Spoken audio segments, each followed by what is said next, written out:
Hello, everyone. Welcome to another episode of PR Explored. PR Explored is the podcast where we delve into trends and topics related to public relations. I'm your host, Michelle Garrett, a public relations consultant and writer.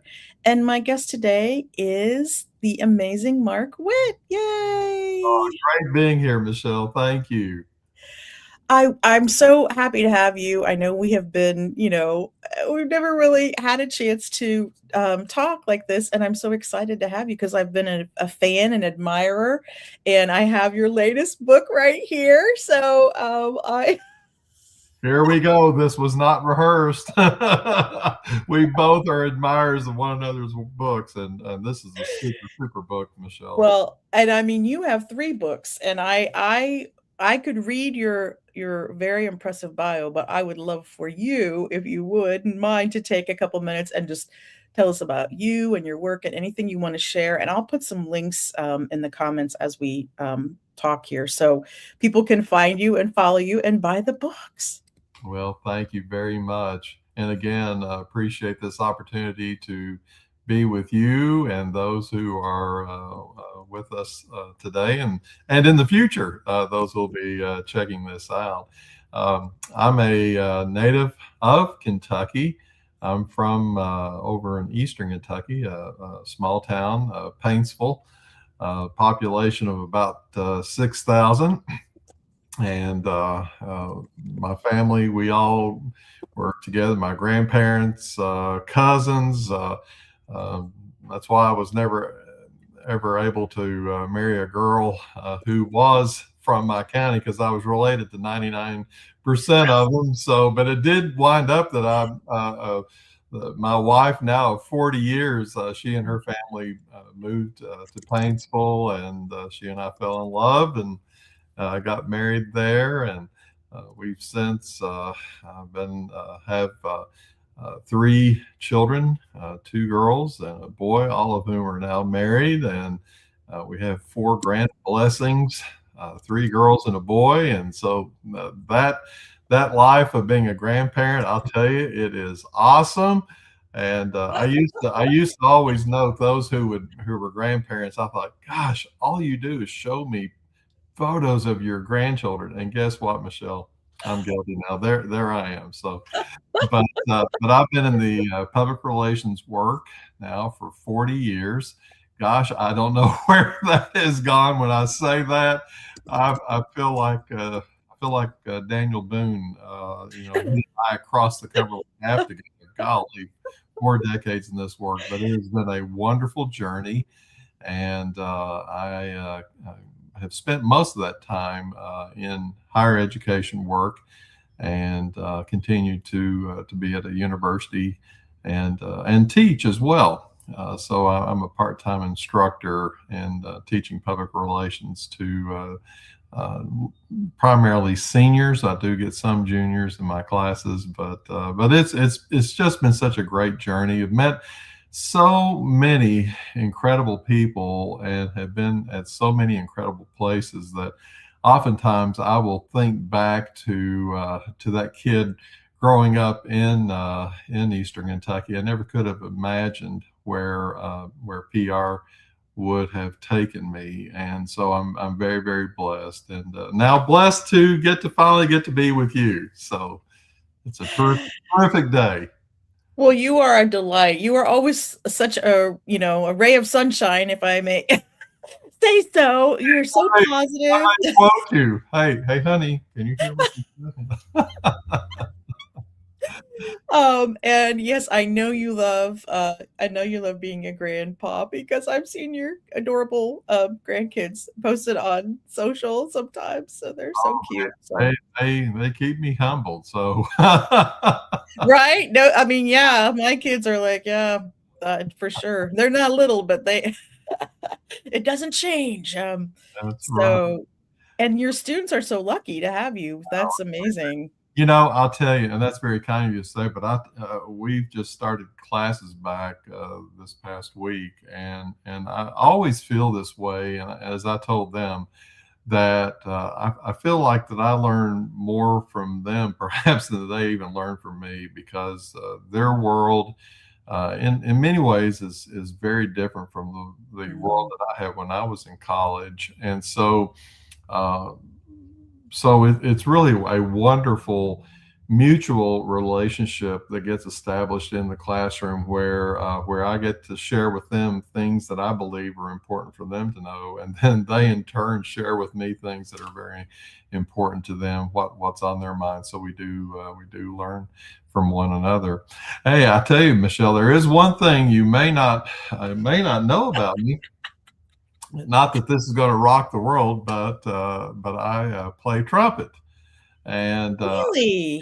yeah, yeah. Well, they say PR people are always tooting their own horn. I guess I do. So I know, bad dad Pretty joke. good. But yeah, my dad was a band director. Oh, Not wow. that and he never did push that on me. It's just that I actually considered when I was going to college becoming a music major and becoming a band director like my dad. But one thing led to another, and that road didn't lead that way, but it led to this. And so every member of my family plays an instrument. We actually play in a community band. I live in Richmond, Kentucky, and so uh, we play. Several of us play in the Madison Community Band. It's a community band of about 80, 85 members, big band, and so I play trumpet. That is amazing. I mean, I could see you being in that role as a band director because you're so every band director I've ever met is so, like, positive, and they always seem happy.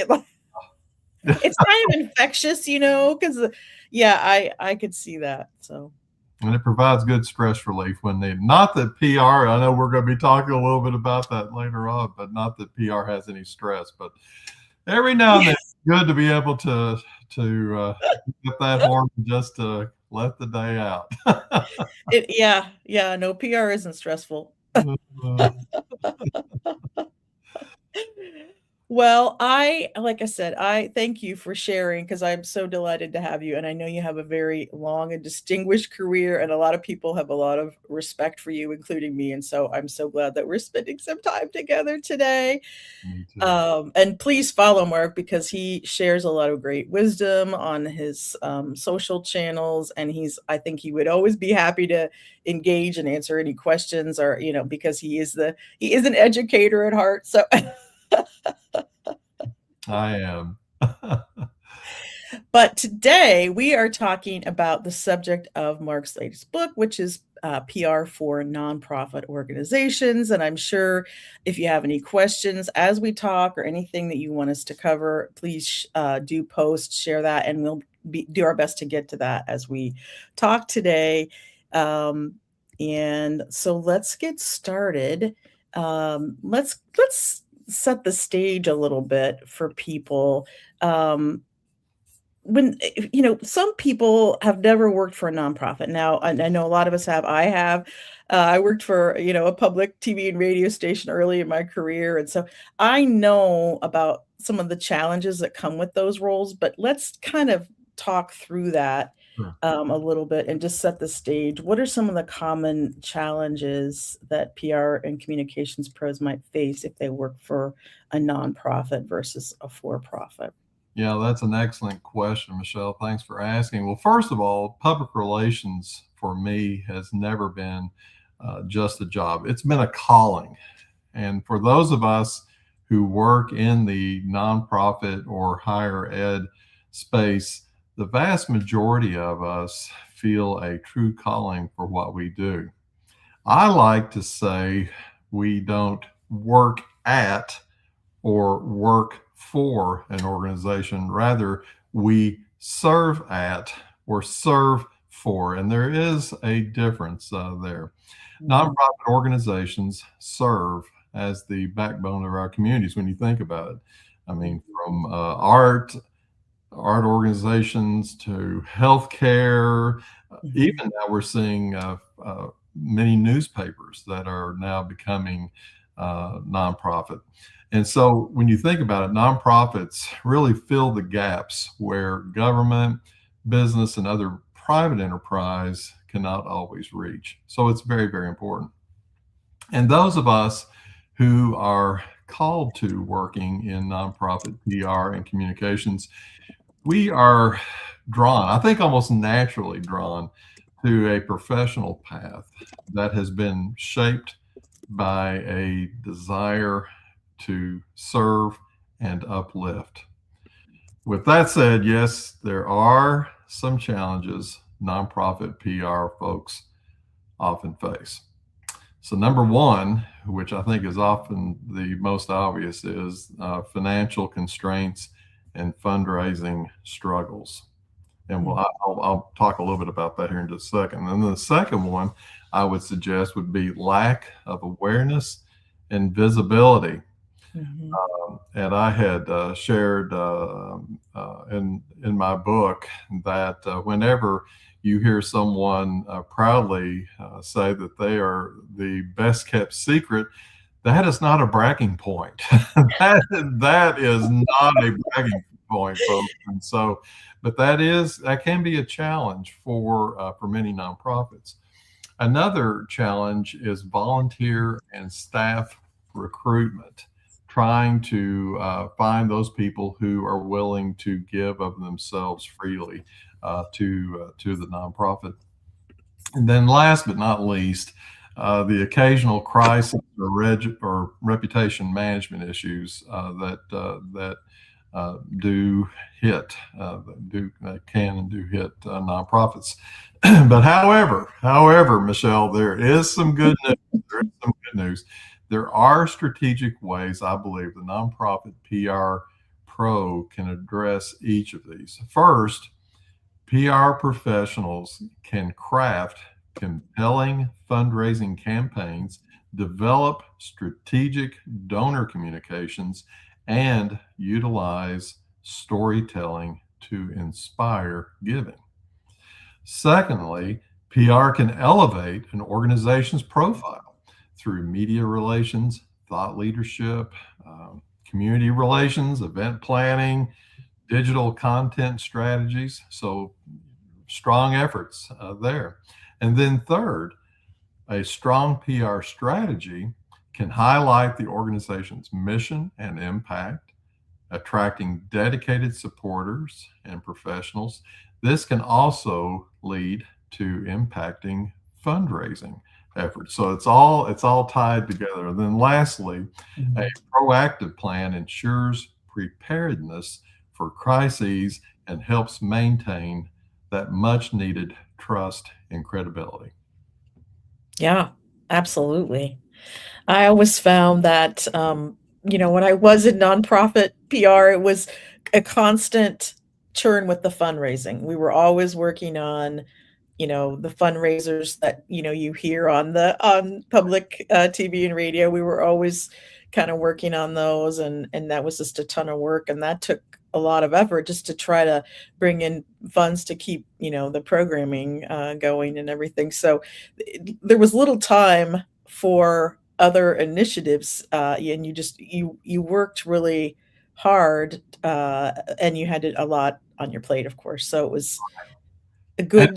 and those 2 cannot work, in silos either. You cannot have, or you really should not have, your, PR and communications, doing their own thing, and those who are handling the fundraising doing their own thing. Mhm, Absolutely critical that those 2 areas, share. I mean, each has specific goals that they must mhm, see to, but there's got to be a positive, hands-on working relationship filled with trust. And when that happens, uh, particularly for the smaller nonprofits, that is such a critical thing to happen.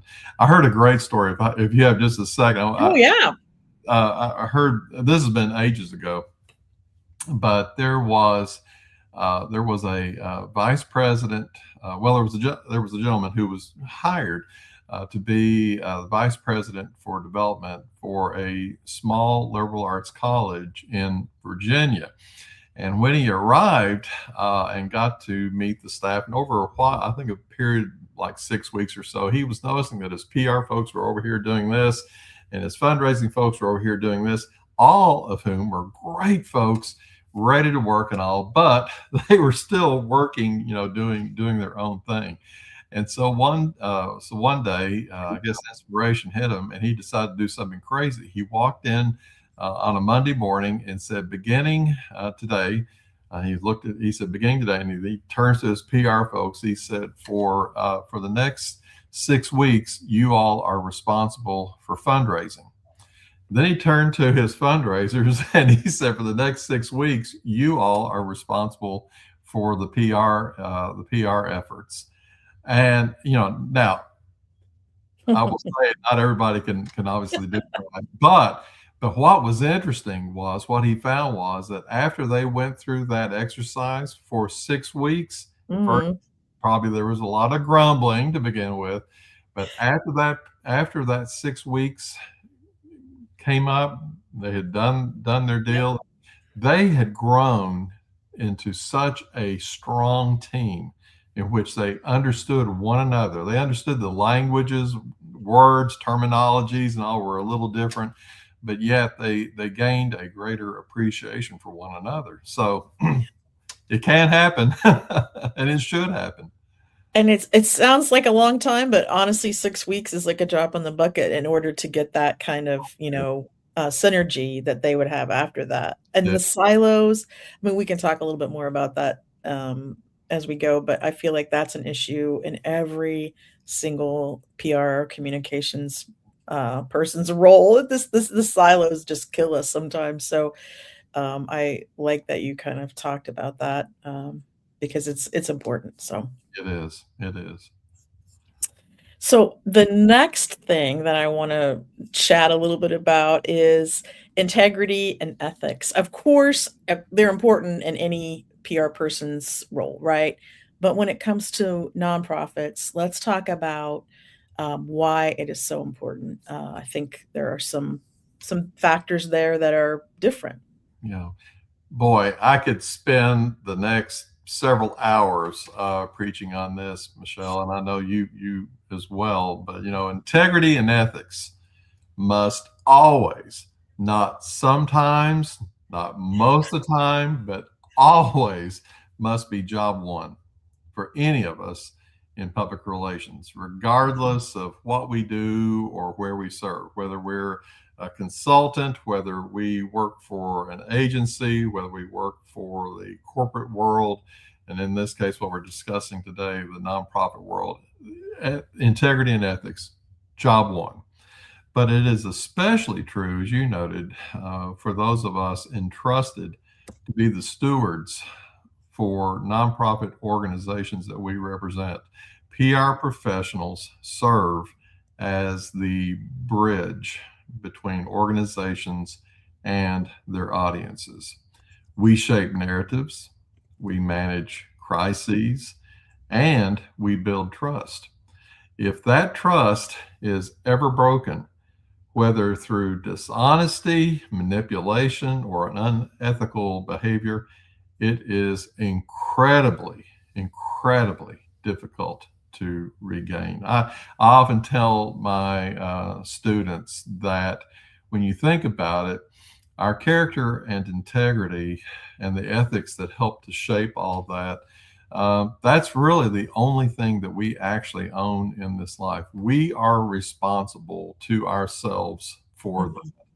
And I have known, as I know, no doubt you have known, individuals who have gone through wonderful careers, who have done exceptional work, and somewhere along the way they have lost their way. The judgment, a decision they have made to just barely, no one's going to notice if I do this or whatever, and they've destroyed their name and reputation. And so I always encourage the students that I have that I say, guys, the reason we discuss this as being the very first thing that we do in class is that this is something that it builds the foundation for who you're going to be Mhm. in this work. So it's important, vitally important that we do that. So this is why maintaining an unwavering ethical stance is crucial. So I'll get off my soapbox, but I'm telling you, it is really, really important. And it takes, what's the quote? It takes forever, years to build and just seconds to tear down, to ruin your reputation. And I feel like now we are living in a time when if you have, a strong reputation, a trusted reputation, you want to do everything you can to protect it now more than ever, because I feel like many people are not concerned. I mean, they obviously, maybe they don't think they're going to get caught or no one will notice, like you said, or like, but I feel like now more than ever, I'm so glad you're emphasizing it to students, because I just feel like it's really easy to not even do it intentionally, but just not thinking through, not being thoughtful and careful and considering, what you're saying and doing, that might cause people not to trust you. So I feel like it really needs to be underscored.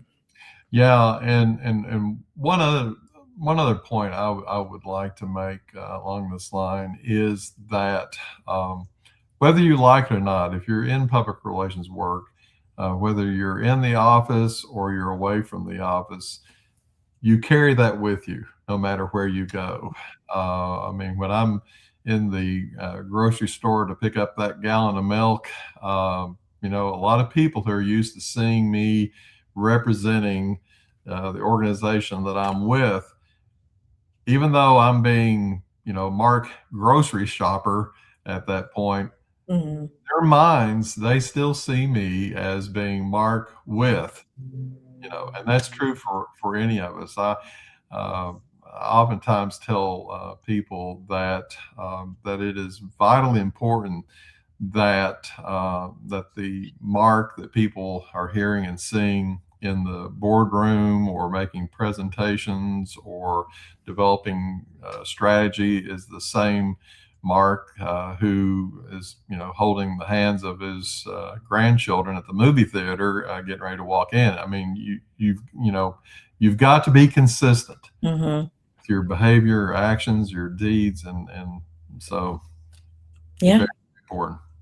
Yeah, it should guide, the decisions that you make, and you have to keep that kind of uppermost in your mind, as you work with clients. And also, yeah, if you're an independent consultant like me, you really have to be aware, how you're being perceived, because it's really important. So we all have personal brands, I think, today too, that we need to be aware of. So I think You bet. that's important. You bet. Sure do. So let's talk for a minute about and something else you talk about in the book. Often nonprofits operate with a one person PR team. And so, wow, I think, I have clients that are a one person marketing team, of course, that do not work in nonprofits. So it's out there, but that is really a challenge, right? Oh, it is. It is. And if data, some of the research I've seen on that has indicated that in the United States, the average nonprofit organization will employ somewhere between 10 to 15 people overall, and that out of that staff, on average, will be 1 to 2 individuals who are specifically charged with the public relations and communications responsibilities. So that can add to obviously add to some pressure. The nonprofit PR professional typically wears a lot of hats, and it can be overwhelming. The key to success, though, Michelle, is working smarter, not just harder. And so there's some things that I would suggest as we discuss this, so that one person PR team doesn't get overwhelmed. Number one, determine your priorities. Determine priorities. What will create the biggest impact for your nonprofit? One of the greatest lessons I learned early in my career when I was charged with, I think it was probably my very first PR plan, and gosh, it was a pretty plan and what, but boy, I'll tell you, I was humbled quickly when the president said, "Well, these are all really good ideas, but how does this idea match with our mission?" Guess what? He was right. And, and as I guess I was what, 24, 25 years old at the time. That's all I needed to make sure. And so when we're determining our priorities, we do always need to make sure that we're matching what our institution's goals are with what we're doing. So focus on PR activities that will align most with your organization's goals and mission. That's number one. Number two, take time for strategic planning. Unfortunately, I've heard far too many say, well, gosh, I'd love to plan, but I just simply don't have time to do it. Make time. Make time. That is, without taking the time to Mhm. do a plan is about as smart as walking into a cave without a flashlight. It just does not make sense. And when you think about it, that flashlight, as it is with the cave, also serves in a similar way with a plan. That plan Mhm. is your flashlight, giving you direction. So it's really, really important, and it helps you set clear goals. It create a content calendar, and it helps to build flexibility in the work, so you're not always kind of scrambling to figure out what's next. Third, maximize your day for big results. Maximize your day for big results. For me, I've always gone by mornings in and afternoons out. Now, not all the time it works that way, but generally that's how I try. I've always tried to do my day, no matter where I've served. So mornings in, afternoons out. Use the first part of the day to focus on office matters, and then schedule external meetings and community engagement uh, opportunities then for the afternoons. I also like to schedule what I call power hours, power hours, and that's dedicating specific times to deep work. And just, as much as possible, as emails and texts and all kinds of distractions come our way, try to find a place. And it might not necessarily be in your office, but to try to find a place where you can just pull yourself away to have clear mind for clear creative thoughts. Mhm. Next, for that small shop, consider organizing a PR advisory network as a means to expand PR efforts, engage key stakeholders, hold quarterly brainstorming sessions. And the bottom line, Michelle, is what you're trying to do with that is you're trying to turn supporters into ambassadors for your organization, and really it expands the way that you can do outreach then. Yes. I mean, I've found, like, just helping like, working with the volunteers, they will help you if they're engaged and enthusiastic, help you get the message out there too, so And here's another thought too. If your nonprofit happens to be located in a college town, take advantage of the opportunity of maybe starting an internship program for Mhm. students. I mean, these students who are perhaps going into public relations, they're looking for those real world opportunities, and that would obviously be some great needed help and support for that small shop. So, consider doing that. And then the last thing is, and I know you did such an exceptional job in your book pointing this out, but protecting yourself from burnout, that is really, really essential. So set boundaries for yourself. You know, we are not machines. We cannot work 25/8. Mhm. We just can't. So find a peer network and celebrate small wins. So that's really important. Yes, I think having others who understand, like, what you're role is and the challenges. I think that's so important just to Oh, have people to yeah, it really kind is. of commiserate with or brainstorm with or bounce ideas, so Mhm. that's really important. And you can find those people in your community that work at other nonprofits, and they're out there. So Yes. we talked a little bit about budget. But I want to hear a little bit about, and again, this is in the book as well, how you would advise a nonprofit PR manager to allocate what limited funds they may have to use. Yeah, unfortunately, as much as we would all love to just have millions and millions and millions of dollars coming at us to do whatever project we'd love to have, it just doesn't work that way. And so we have to be very mindful and very respectful of the fact that we have got to be very good stewards of those resources that we have been given. So every dollar budgeted and spent must be thoughtfully planned, intentionally used, and faithfully stewarded. And that's a responsibility that we have, particularly in the nonprofit sector. So when you are entrusted with limited resources for your nonprofit, your budgeting decisions must be laser focused and mission driven.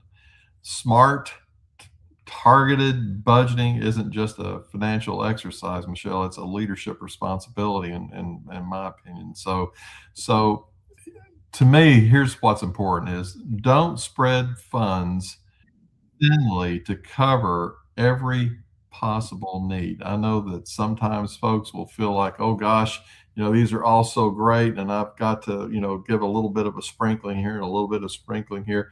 No, that's going to drive you crazy, and there's no way that you can really do a great job by doing that. So instead, concentrate those dollars in ways that will yield the greatest impact.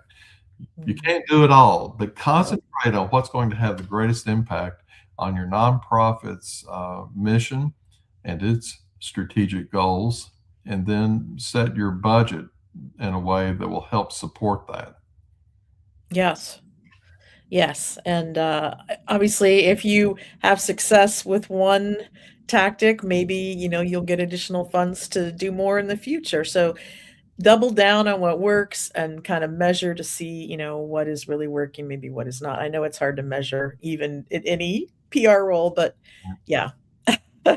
Boy, and that's a responsibility. Again, that's a leadership responsibility that we have, and you can't be all things to all people. And so to your point, and it's a really good point, that if you're able to take what resources you have been given, and maybe as you start here, and because of those resources at the end of the year, you've seen where you've been able to grow this much, or even this much, at least some kind of growth. And Mhm. typically, what I have found is that other budget managers who, like your treasurer for your organization, they'll say, "Well, gosh," or your CEO, they'll say, "Well, gosh, if they were able to grow from here to here with what we gave them, what if we gave them a little bit more to see what that growth will be?" Right. Um, so yeah, that was an excellent point you made there. So that's very, very true. Yeah, you can make your case, if you've, been able to measure some success and show some movement, then maybe you can get a little bit more, funding, but I know funds are especially tight, so, um, I yeah, it's not it's a challenge for sure. It really is. Which kind of dovetails into the next question that I wanna talk about, and we talked about burnout just briefly, but do Right. you think that, handling PR, is more for a nonprofit is more stressful? What do you think about that? Well, how much time do we have? The short answer is yes, but I'm not sure about it being any more stressful than any other sectors in PR, because I'm sure those like yourself who are in consulting work, to those who are working in agencies or corporate world PR. I mean, there's PR is just stressful. You'll see these annual list of what are the most stressful jobs or professions out there, and so many times PR is ranked among the top. But it's also one of the most challenging and fulfilling. And I know that you've felt that, and I continue, I feel that way and have loved it all these years that I've been. Mhm. However, in nonprofit PR, there is the added requirement a lot of times to try to be the jack of all trades, and that's very, very true. Rather than specializing in on one or two areas, the nonprofit public relations professional must have keen skill in a multitude of areas. In fact, as we were preparing for this, I had to jot down a few. So if you don't mind, I'm going to just kind of look through these, Michelle. And as Sure. I was doing that, I thought, oh my gosh, but it's very true. Strategic planning, media relations, news writing, community relations, social media, branding, crisis management and reputation management, budget managing, external affairs, internal communication, event planning and management, web management, and oversight of photography and video services, print and digital publications. Take a breath. Thought leadership positioning, and a good understanding of the mutual relationship that must exist between the nonprofit's fundraising team and the PR comms team, as I talked about just a minute ago. And then on top of all this, if that wasn't enough, on top of all this, the PR professional, particularly the chief communications officer, is a significant public face and voice for the organization. Yeah. So, so, Yes. so in addition, the professional must be an excellent listener, an exceptional problem solver, Yeah. someone who has who's a big picture thinker and a bold doer, a bridge builder, a master networker and relationship builder, and last but not least, one whose character and integrity are above reproach. So I know right now some folks are going, oh my goodness, but that is what is involved. Now, we don't go through the day, counting those off, but for that person who is managing their nonprofit organizations, PR and communications efforts, all of those are essential skills to have. Now, there are going to be some which you are better skilled at than others, but you still have to have a good understanding of their strategic application. Mhm. Yeah, I mean, 2 things, kind of popped into my head as I was listening to you make that list there. Hey, stop. No. Yeah, really. I think sometimes the perception is when you work at a nonprofit, it's less stressful. It's kind of like, well, it's a smaller organization. It's not a public company, for example, where you have stakeholders and stockholders, I should say. Like we always have stakeholders, but yeah. So I think sometimes the perception is it's going to be like easy street. It's like, oh well, but no, I mean sometimes they're not. The jobs aren't paid as well, maybe, and they're asked to do a whole lot more and probably work longer hours, with fewer resources. So I think that's something. I know I interned, at a nonprofit too when I was, in school, and that was like an eye opener for me. It was like, wow, there's a lot to this, and it was after hours, and it was, there were just a lot of things that I hadn't really thought about. So the other thing is, didn't realize how often the PR or comms person is the spokesperson, the public-facing spokesperson for nonprofits, Right. because that's not always a role in every other PR job. So I That, think that's stressful. yeah, I mean, there are going to be, of course, plenty of times in which the nonprofit organization's president and CEO is that primary uh, face and voice, as Mhm. should be the case. But the secondary public face and voice is the public relations officer. So Yeah. And then we're not all, not everybody's cut out for that or wants to be in that role because now we know anytime we're, saying something publicly, you can always have backlash, criticism, uh, Yes. negativity. Yes. And so, yeah, you kind of have to have a thick skin and be prepared for that. So I just think that's another interesting perspective that maybe not everybody thinks about. But yeah, I have seen that with some colleagues before. So it's like, wow, I didn't, I never worked in a nonprofit role, and I wonder. I'm not surprised that it's challenging because it's Right. different in this way. So. Yeah. Yeah. Exactly. So, and I think that just kind of dovetails right into the next point or the next question that I want to talk to you about is crisis communications Ah, because we know that they can sometimes, again, I don't know if the people that they attract sometimes, maybe they again thought it was going to be something that it's not, and they just thought they could get away with something they couldn't, or we see things, of course, just like with every organization. But let's talk about crisis communications for nonprofits for a minute. again, um, everyone who is in public relations, regardless of where they serve, are going to be faced with either directly or indirectly handling their organization's crises. And to be honest with you, I think it's probably one of the best ways for a public relations professional to maintain their sharpness, because you have to think quickly, to be on your feet, and to always be mindful of how to work and get that message out. So, but for me, some things that come to mind for this is always be honest and ethical. I mean, here again, it goes back to what you had asked me earlier, but that has to be number one as you're managing a crisis or your organization's reputation. So always be honest and ethical. Provide only the facts.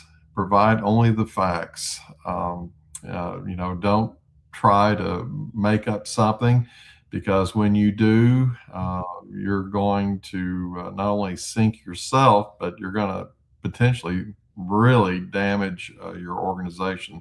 So only provide the facts. And if you don't have them, just say, we don't have the facts, but I will get back with you when we can. And that leads into be timely. Be timely. Don't keep media waiting. Um, they're on deadline, and so you need to be respectful of their needs too. But if you've got one or two facts that you can share at that point, then obviously share them, and be timely. Be responsive. That connects also in terms of your media relations efforts, as well as your internal communication. People are wanting to know internally what's going on. Be trustworthy. Be trustworthy. Gosh, that is so essential. And again, going back to your protecting your name and protecting the name of the organization that you represent. So be trustworthy and become a credible source of information. So, I think one of the best compliments a PR professional can receive is when a reporter knows that they can always turn to you and know that they can trust you, that you'll respond to them in a timely way, and that you are a credible source of information. And Mhm, and then last but not least, be transparent, be authentic. Be transparent, be open and honest. mhm. Um, Not speaking off script, not trying to come up with your opinion or whatever, but just be transparent and provide those facts. Yeah, no, I think that's excellent advice for anybody in that's handling crisis communications. Because if you can't be trusted, there are going to be other sources that the media may look to. So if they don't have a trusted partner at the organization itself, then they might look outside, and you don't want somebody else kind of telling your story and controlling the narrative. And so it's really important to have those.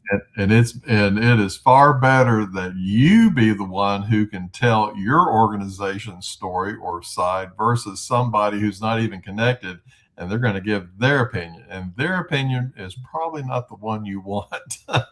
Yeah, you're right, because reporters are always looking for additional sources to corroborate the what the organization is saying. So, you really want to be upfront, you want to be honest, trustworthy, credible, whatever word you want to use there. That could not be more important. So I think that's really important advice to keep in mind. Um, let's talk a little bit about, and we have about maybe 15 minutes here left. So if anybody has questions, please feel free to ask. I just want to say Mark is more than happy to answer questions too from anybody tuning in. Um, let's talk about events, because I feel like this is something that, again, not every PR role really. I think there's maybe sometimes a misconception that PR people are like party planners or event planners. Not all of us do that in our roles. So I think with nonprofits, though, it can be a big part of what they do. Oh, a significant aspect. I believe events. I'll take a one step further. I'll probably have some comments on this, but I truly believe that events are the heartbeat for nonprofit public relations because they help to bridge both the fundraising aspect as well as the PR aspect. You can take your messaging out and about. They create shared experiences. When people are involved in your nonprofit's events, you're making something memorable for them, something lasting. And so it's a great opportunity. Events are a great opportunity to bring mission driven work to life and forge deep connections between organizations and their supporters. So yeah, I'm a not everybody holds true to that thought, but I for one believe that events and that are absolutely critical to nonprofit organizations, particularly those, as we're talking about budgets. They help to expand that opportunity to tell your story. You don't have to spend a mint to have Mhm, a really successful event, but be very strategic in ways that you can invite uh, key stakeholders, mhm, community partners, regional partners, uh, others who champion the cause to bring them together, and events can do that. mhm. Yeah, I mean, and again, that's a kind of I feel like it's kind of a specialized area, like a specialized skill that not everybody either wants to do or has experience doing. It's just it's kind of a slog sometimes when you're just going from one to another, and yeah, it's a lot, and it does take a lot of your time and attention away from anything that you want to do consistently otherwise, because there is more to do than events, as we listen to the list of things. And just about anyone who is in nonprofit PR, particularly for the smaller nonprofits, Michelle, they are going to be involved in planning and managing those events. So it's critical that they have a clear understanding of how to properly do them. Yeah, and sometimes you're working with other organizations, or the community is holding some kind of an event and you're part of that, so you have to be able to coordinate and collaborate, and there's a whole lot of I'm moving parts. Oh, there are, and I am so glad you brought that point up because collaboration is another critical aspect of events. When your organization can partner with one or more organizations, you're building strength of community, strength Mhm. for your organization, because you're showing that we're all in together for whatever Mhm. that cause is. So I'm glad you brought that up, because that collaboration is another huge aspect. And by and large, it doesn't cost anything, but Right. the impact it can have is infinite. Right, because it compounds, everybody that's working together, I think the efforts just kind of, the compound on each other and just make a greater impact. So, yeah, again, but if you're a person who kind of just likes to work, alone and doesn't know how to work in well with a committee or a group, it might not be the place for you because there's a lot of that. So, not everybody's uh, into that. So,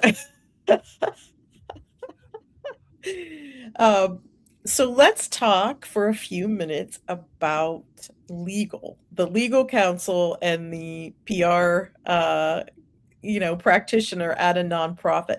I think this relationship is important no matter what role in PR you have, because I feel like a lot of times PR pros might look down on legal or vice versa, and I feel like but there needs to be really a good working relationship there. It's important to protect the organization that you work with, being a nonprofit, for profit, whatever it may be. So let's talk about that a little bit.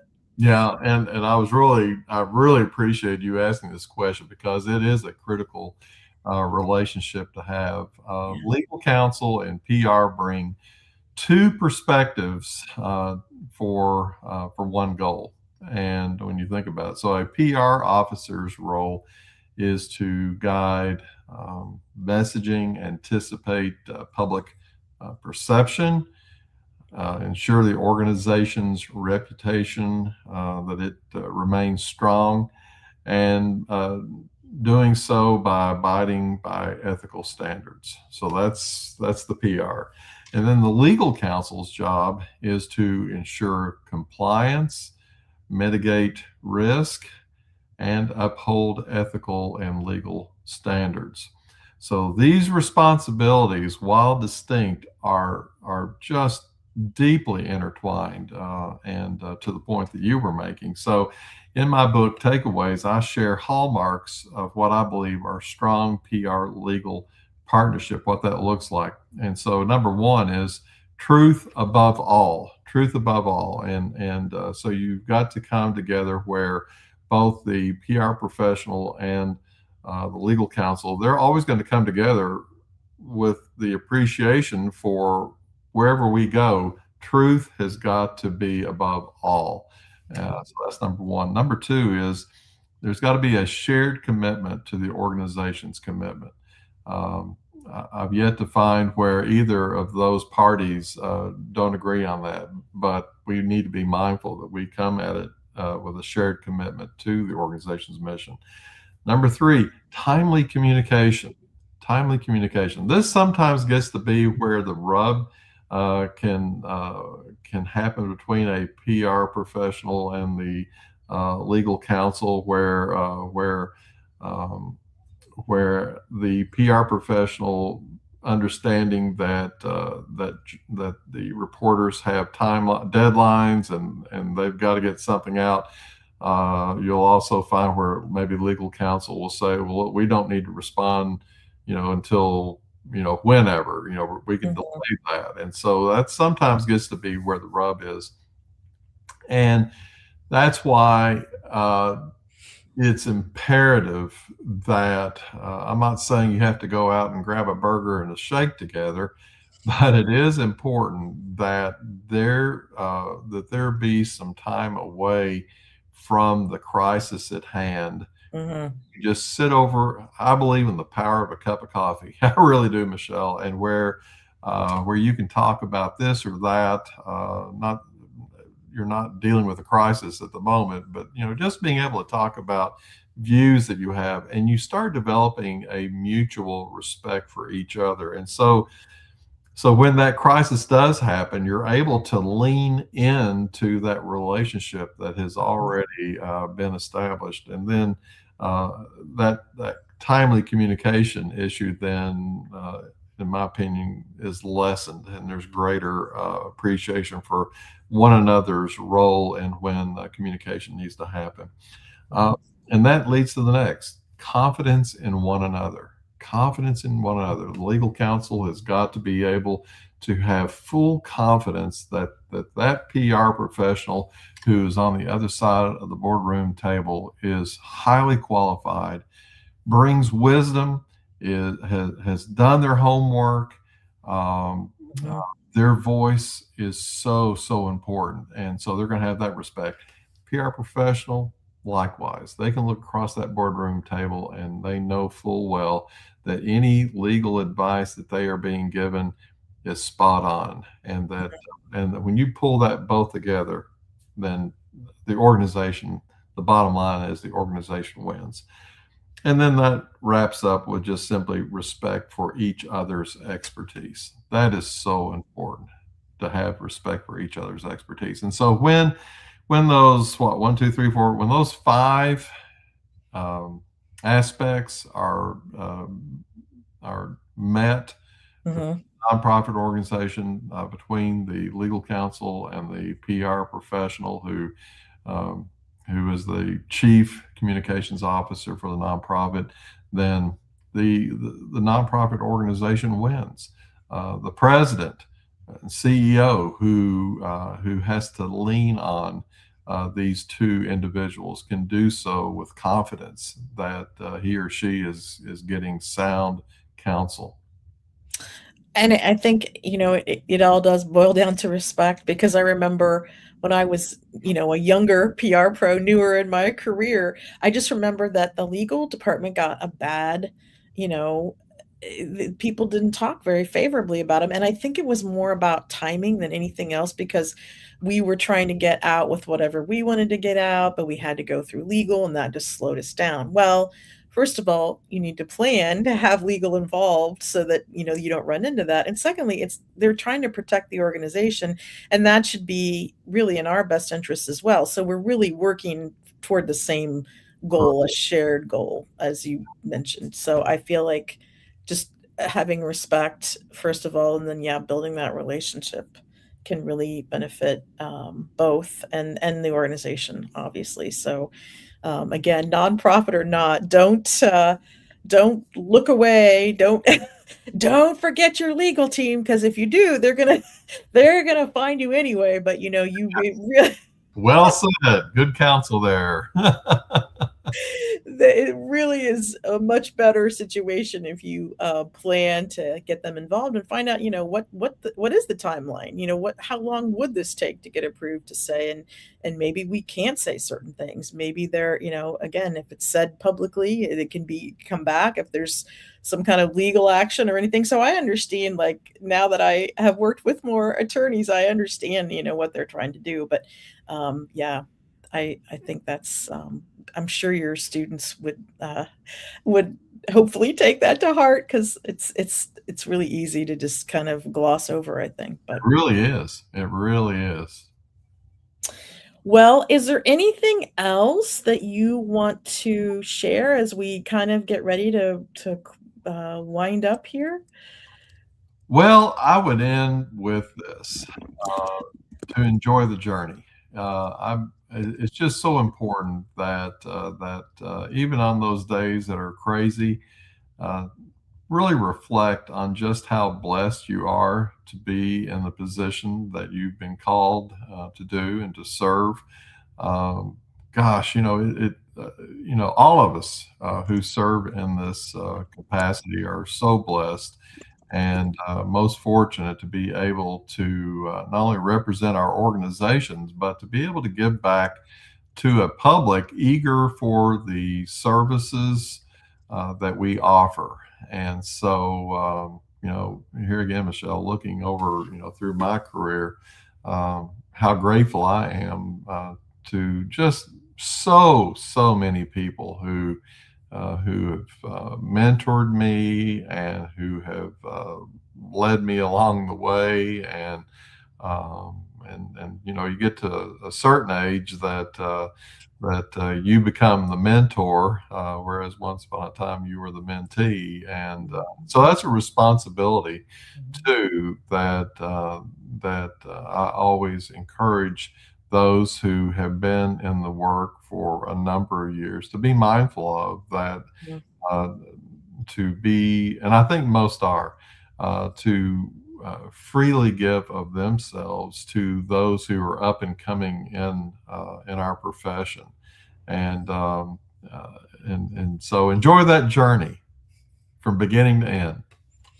It's different, it can be different every day, and I think that's one of my favorite things about it, but it certainly is not only a challenging career, but it's really a rewarding career, so I'm so, pleased that, you were here today and that we were able to talk Thank about you. this, and, I have just a great deal of respect for you, and, again, I'm gonna hold up Mark's book here because You. everybody should check out his wonderful book, and like I said, he has 3 books, this is just 1.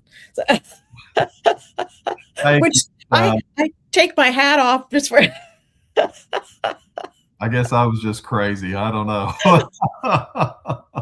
tell you, getting 1 into the world is oh, wow. It's yeah. Oh, well, I've appreciated this opportunity very, very much, and invite those who see us to contact me. I'm available on LinkedIn, and would certainly love to connect there. And it's just super, super. So Yeah, thank you so much, Mark, and thanks for everyone to everyone who joined us or is listening. And I'll be back in a couple of weeks on, I believe, January 28th. And I will see you then. Thanks so much to Mark. Thank thank you you all. all. Thank you, Michelle. Have a great day. You too. Bye. Bye.